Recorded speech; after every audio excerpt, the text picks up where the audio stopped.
In the late spring season, beneath the Bodhi tree in the Chiyuan commune, the evening breeze gently blew, causing the leaves to rustle softly. The Buddha sat serenely under the tree, surrounded by an atmosphere filled with tranquility and wisdom. At this moment, the young monk Ananda, wearing a worried expression, approached the Buddha. After respectfully bowing, he spoke, "World-honored one, I have recently been troubled. I observe among worldly couples that some treat each other with mutual respect and have grown affectionate, while others remain cold as ice, harboring resentment and enmity. Both are bound to one another as human companions. Why does such a difference exist? Is their meeting a matter of chance or predestined? What is the underlying principle here?" The Buddha smiled gently and looked kindly upon the troubled disciple. "Ananda, why do you bear a worried expression today?"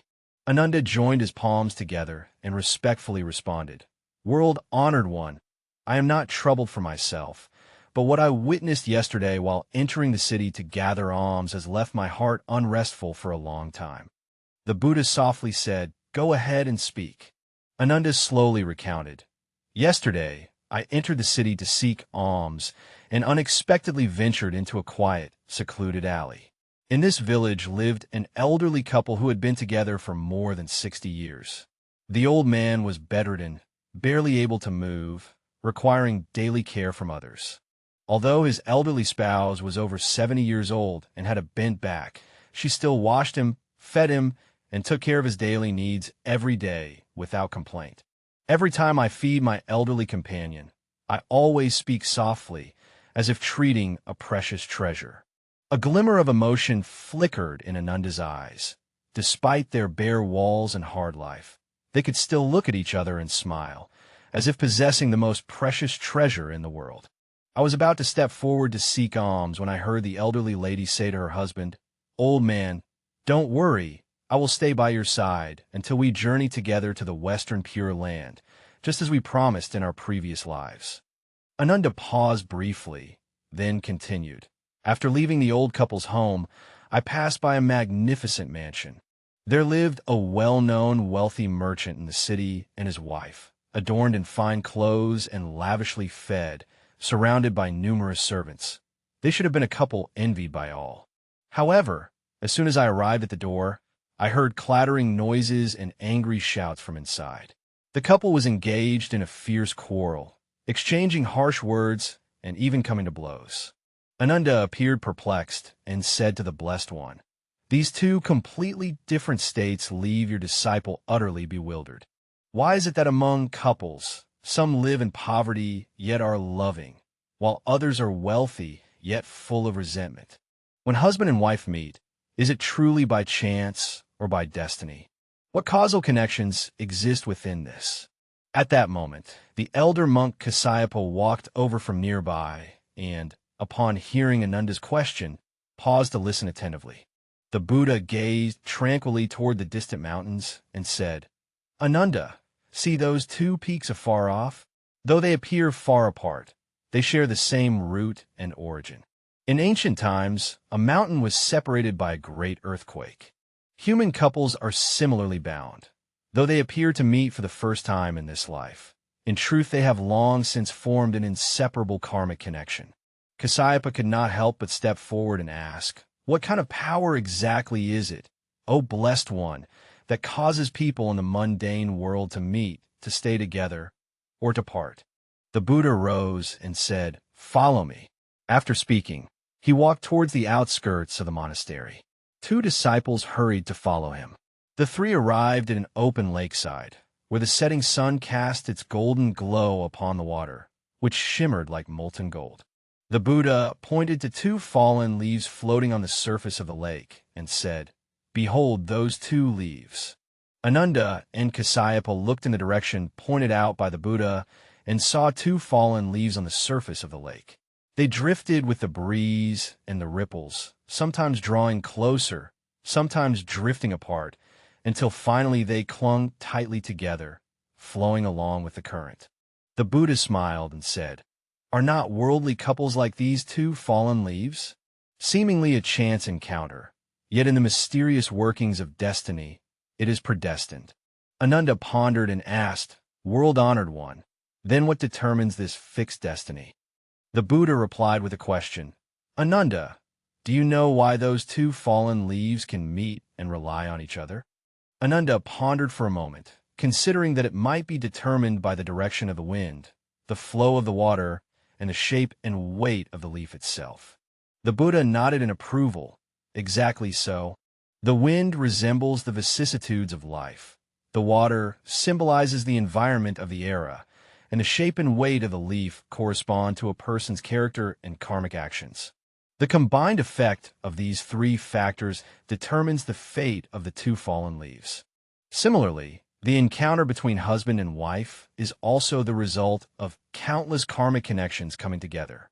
As night fell, the three returned to the scripture hall and sat beneath the ancient Bodhi tree, with stars scattered across the sky and moonlight pouring down like water.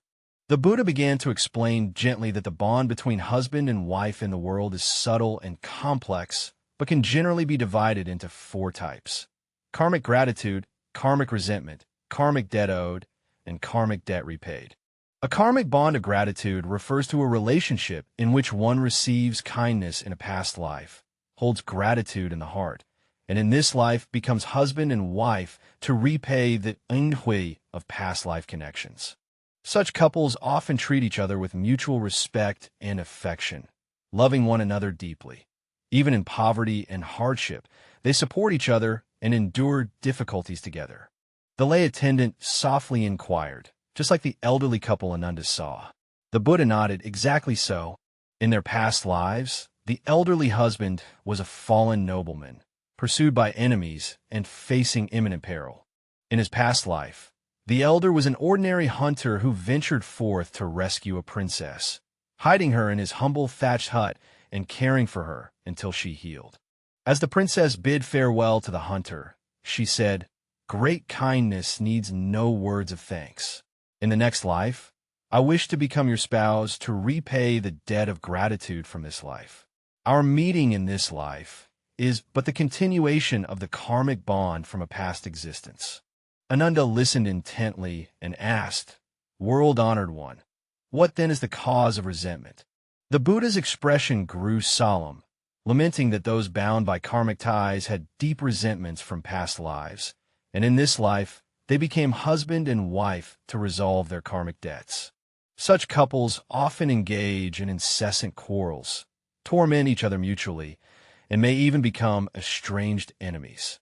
Kasyapa inquired, and the Buddha sighed deeply, confirming that the wealthy couple Ananda had seen were indeed the result of past karmic actions. In a previous life, the wealthy man was an official who, abusing his power, forcibly took possession of a beautiful woman. The man took his own life in bitterness, and before dying, he vowed to seek justice in his next life. In this life, two people meet. On the surface, they appear as husband and wife, but in reality, it is a continuation of grudges from a past life. A woman marries into a wealthy family, appearing prosperous on the surface, but in reality, she makes life difficult for her husband at every turn, engaging in daily quarrels, all to repay a grudge from a past life. Ananda could not help but ask, "World-honored one, does this mean that the harmony between husband and wife is entirely determined by past lives and cannot be changed?" The Buddha shook his head. It is not one. Cause and effect operate cyclically, but they are not immutable laws. The choices and actions in this life also create new karmic conditions. Past life causes, present life effects. Present life is the cause. Future life is the effect.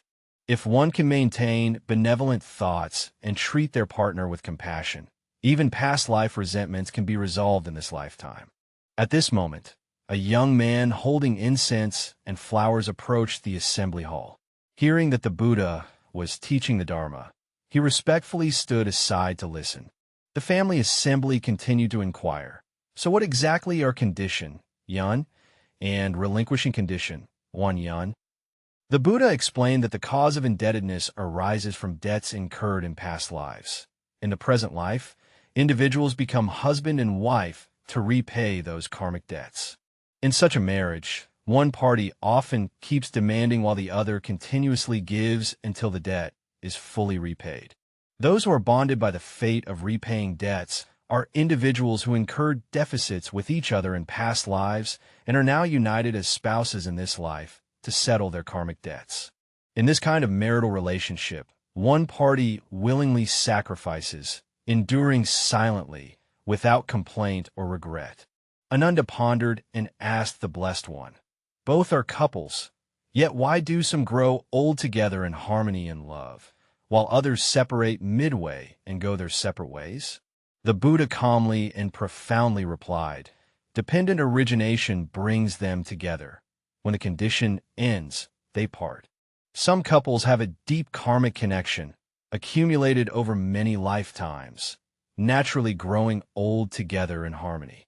Some couples have a shallow bond, existing only to resolve a specific karmic connection. Once the cause and effect are fulfilled, the relationship naturally dissolves." A woman standing nearby could not help but step forward and ask, "O Blessed One, recently my marriage has been troubled, and I often have disputes with my husband. According to the Buddha's teachings, is it true that the karmic enmities we formed in past lives inevitably destined us to endure this suffering in the present life?" The Buddha looked at him compassionately and said, "Good man, tell me, what was the cause of the dispute between you and your husband?" The man bowed his head and said, "My husband is fond of drinking and gambling, and most of the family's wealth is squandered by him." The maid tried to dissuade him, but he became angry and even struck me.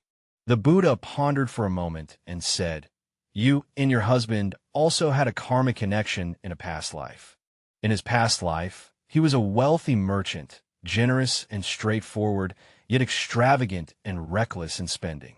In your past life, you were a steward, often advising him to exercise restraint, but you were not understood and even insulted. In this lifetime, your roles are reversed. You have become the admonisher, yet he still employs me. This contains elements of complaint as well as a sense of indebtedness."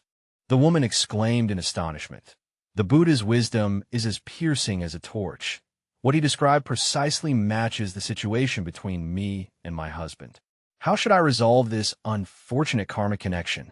The Buddha taught that although relationships originate from conditions set in past lives, the maintenance of marriage depends on efforts made in the present life. First, understand that the husband behavior is due to habits carried over from past lives. Do not cultivate feelings of hatred.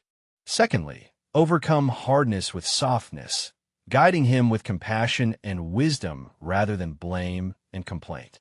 Finally, pray for him often, perform many good deeds dedicated to him, and use wholesome thoughts to dispel misfortune.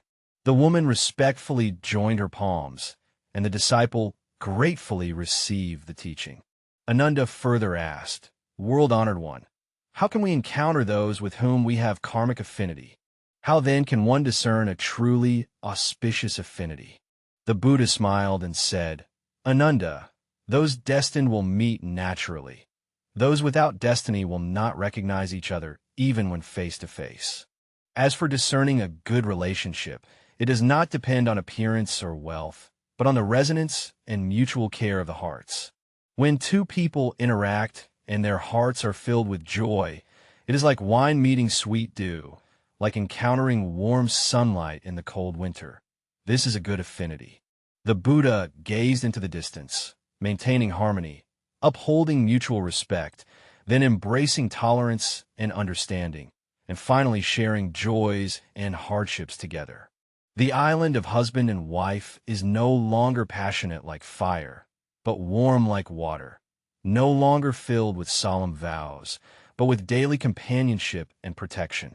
Ananda, have you come to realize whether, within the endless cycle of samsara, the same pair of husband and wife will meet again and again across countless lifetimes? The Buddha's gaze deepened. On the path of samsara, the conditions and circumstances constantly change. Some couples were father and son in past lives, some were master and disciple, some were friends, and some were enemies.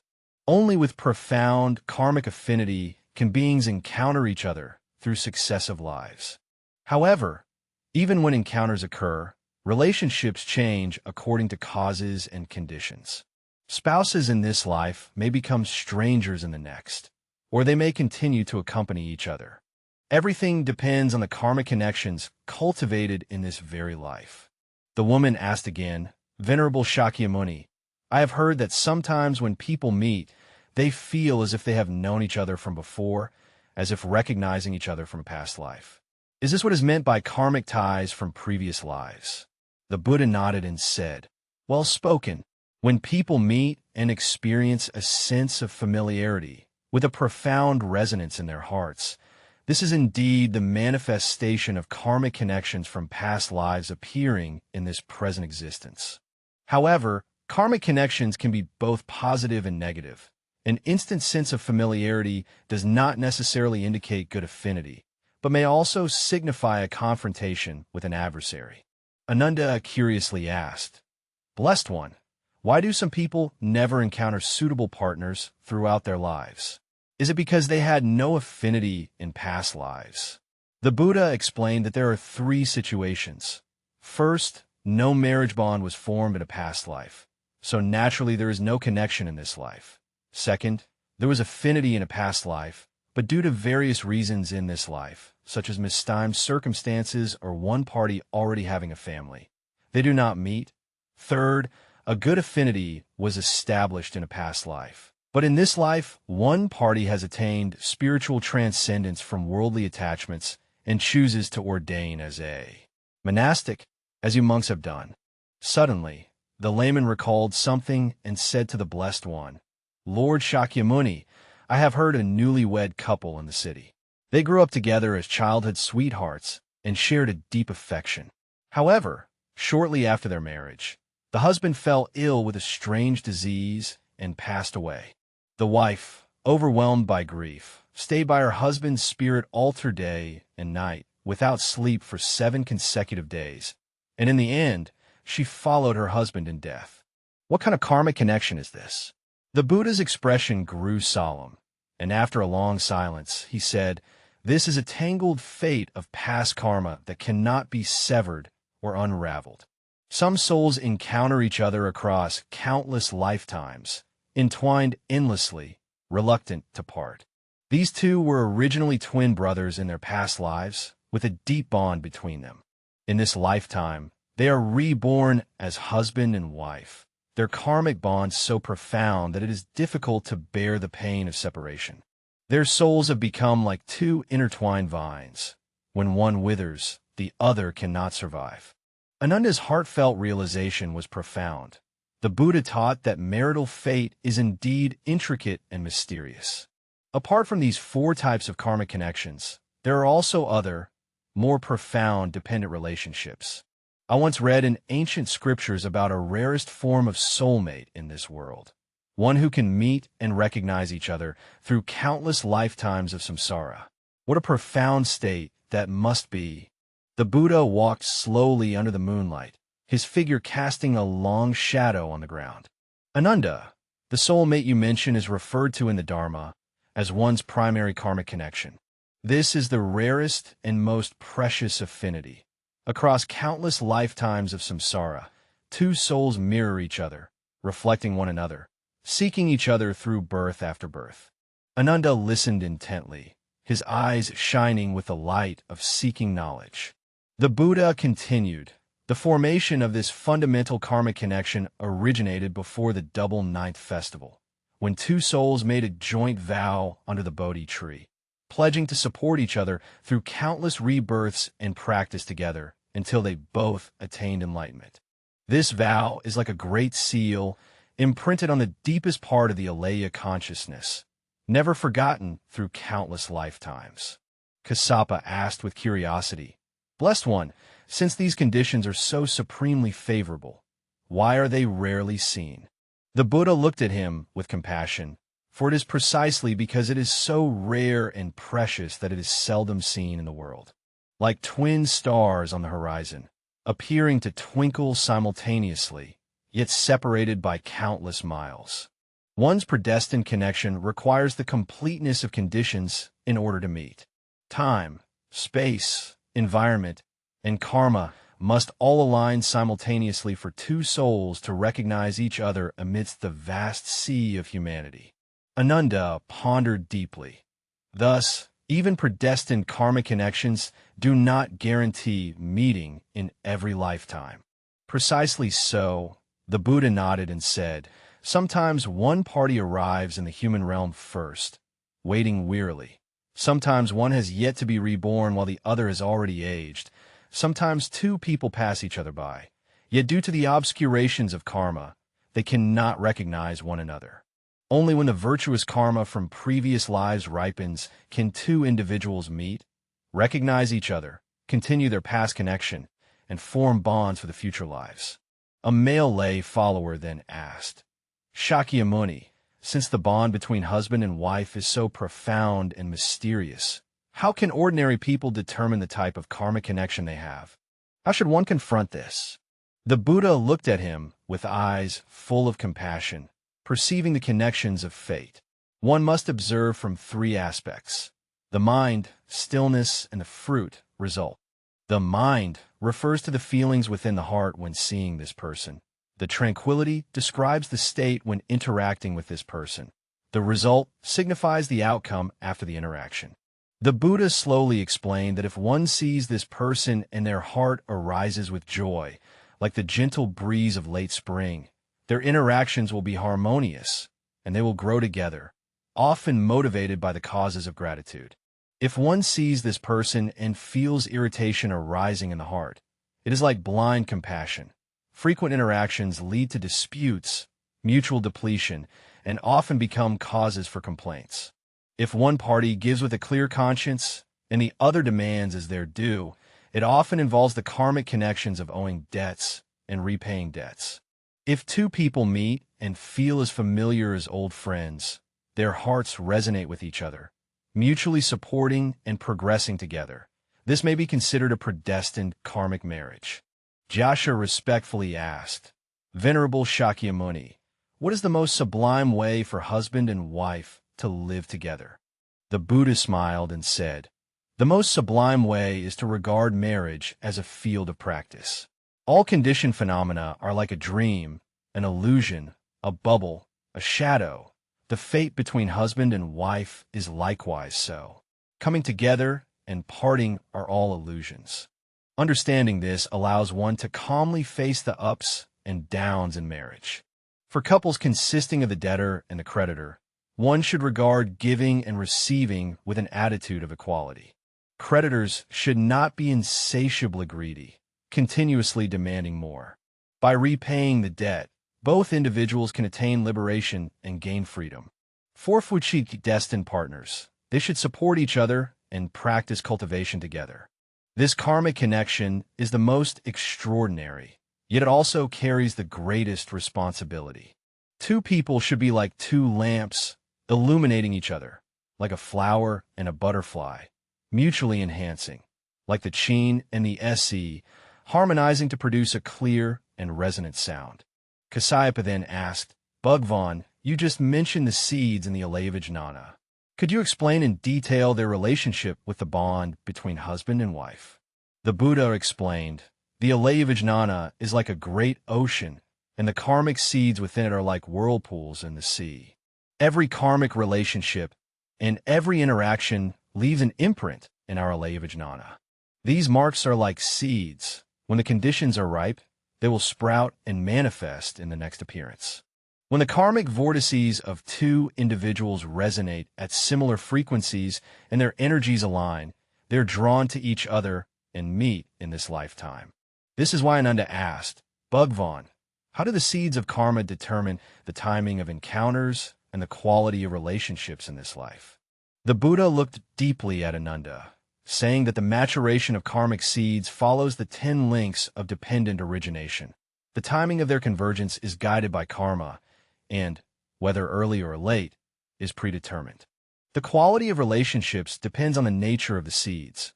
Virtuous karma seeds lead to wholesome connections, while non-virtuous karma seeds result in unwholesome connections. A female devotee asked, Blessed One, how can one plant the best seed for marriage in this life to obtain good relationships in the future? The Buddha compassionately said, by practicing without fail, upholding precepts, practicing forbearance, exerting effort, and cultivating meditation, these 6 parmithas, one can plant the best seeds for auspicious karmic relationships. Especially, maintaining non-attachment and practicing forbearance are particularly important for marriage. Non-attachment teaches us to give unconditionally, and patience enables us to tolerate the shortcomings of others. When the mind is pure, it naturally attracts pure karmic connections. If one can consistently maintain virtuous thoughts in the heart and keep away from greed, hatred, and delusion, one will undoubtedly have abundant blessings and a harmonious marriage in the next life. The Buddha then revealed a deeper truth. Ananda, the essence of the marital bond between husband and wife, is actually the mutual complementarity of 2 souls throughout a long process of evolution. Every soul possesses both yin and yang aspects, each having its imperfections. By connecting deeply with souls bound by strong karmic ties, they complement each other's shortcomings and grow together. This is why conflicts and adjustments often occur in marital relationships. Ananda respectfully asked, "World-honored one, how should those who have renounced the world and practice view their past matrimonial ties?" The Buddha compassionately replied, "Those who have renounced the world and practice should choose to transcend worldly attachments to marital relationships and seek ultimate liberation. For past karmic connections, one should dedicate merits with a compassionate heart, wishing that both parties may attain liberation. Practice without attachment to the past, without craving for the future, abiding peacefully in the present moment." The Buddha gazed at the star-filled sky, his tone becoming profound. One must remember that the bond between husband and wife in samsara is like the stars in the sky, seemingly eternal, yet in truth ever-changing and impermanent. Only by transcending birth and death and attaining true nirvana can one genuinely be liberated from the bondage of karma. This is the highest state that a husband and wife jointly pursue. Jace then asked, "World-honored one, how should those who cannot find a suitable partner in this lifetime conduct themselves?" The Buddha smiled and said, "When conditions come together, they come together. When conditions dissolve, they dissolve. Everything follows its natural course. No connection is also a form of karmic affinity. Solitude is also a form of cultivation. If there is no affinity in this lifetime, there is no need to force it. One may cultivate oneself and nurture one's nature, widely form wholesome connections, and thus plant seeds of merit for future lives. Sometimes, having no connections is precisely a blessing, allowing you more time and energy to pursue inner peace and wisdom." The Buddha continued, "If the basis is not real, the result will clearly be illusory. If the mind is not right, the pursuit of causes will inevitably be suffering. Therefore, regardless of conditions or no conditions, the most important thing is to rectify one's mind and cultivate compassion and wisdom. Whether connected by affinity or not, all are opportunities for practice." At this moment, the moon hung high in the sky. The Buddha looked up, saying, "It is late. We shall conclude here for today. Remember, although karmic connections originate from past lives, the choices made in this life determine the direction of the future. Regardless of the type of karmic connection, one should face it with wisdom and compassion." Ananda, lay devotees and female followers respectfully bowed to the monks and prostrated before the Buddha, expressing gratitude for the compassionate teachings of Shakyamuni. The Buddha smiled at them, his eyes filled with boundless compassion, wishing that all sentient beings may understand cause and effect and attain liberation. Gentle breezes pass through the gaps in the leaves, causing the leaves to rustle softly, as if narrating endless stories of dependent origination. Under the moonlight, the Buddha's figure appears exceptionally serene and peaceful. His teachings are like a bright lamp, illuminating the path for sentient beings lost in the fog of dependent origination. The marriage bond between husband and wife is impermanent and ever-changing. Only Bodhi remains constant, neither arising nor ceasing.